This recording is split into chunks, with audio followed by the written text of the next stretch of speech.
Mr Wanklyn, Maidenhead Rugby Club seems to flourish. Do you think there's any specific reason for this? Yeah, Matthew, I think there are many reasons for that.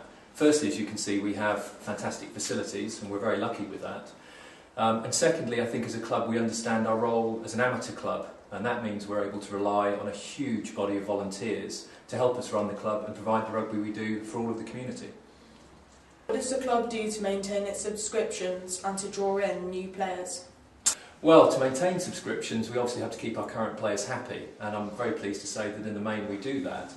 To draw in new players we focus most of our recruiting activities on the young players. So for example, this year and last year we hosted the Charter Schools Partnership tag tournaments for schools, where I believe over 50 teams turned up representing almost all of the schools from the Royal Borough and Ascot.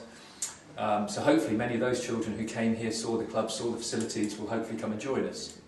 We also have a number of coaches who go out into schools and help coach schools rugby, and again that builds the links between the schools and the players, are hopefully signposted down here as well. So that's mainly where we do our recruitment. Has the club had any significant accomplishments over the past year? Yes, I think one of the main ones would be we've been able to do a very extensive refurbishment and extension of the club, which has improved the facilities for all of our members, which is great.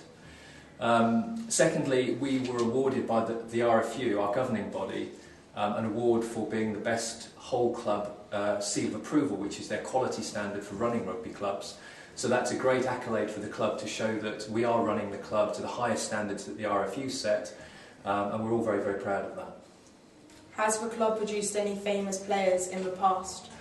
We've been very, very fortunate in being able to produce some players. Probably the ones that are most well known at the moment would be James Haskell, currently the England 7, and Tom Guest, who's a regular player for Harlequins, but also Tom and Max Evans. Unfortunately, Tom was injured last year in the Six Nations Internationals, but Max is still playing. I hope I've got that right, if it's Tom and Max.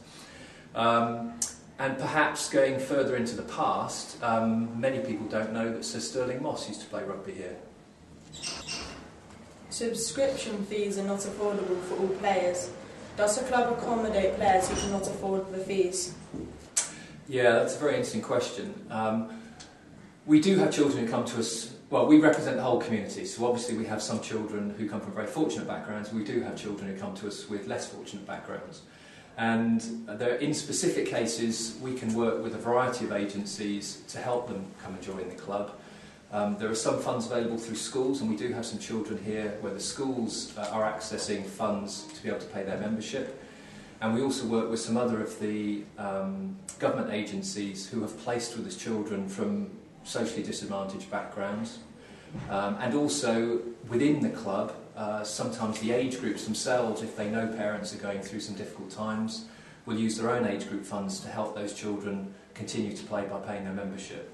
So yeah, we work hard to try and ensure that anybody who is interested in rugby gets the opportunity to play here. Do you think the Town Council can do more to sponsor less privileged boys to play rugby? Well, we have a very good relationship with the Royal Borough of Windsor Maidenhead, and they do an awful lot to support us generally. Obviously we're on their site, it's a council site, and they support us in a variety of ways. I think where we've had examples of children who needed help to come and join us and play, as I mentioned before, we have those routes through the schools, through charities or through other agencies to help them come and play rugby. And that's obviously something we're all committed to continue to see happen. Thank you, Mr Wanklyn. This is Matthew for the Clares Court BBC News Report.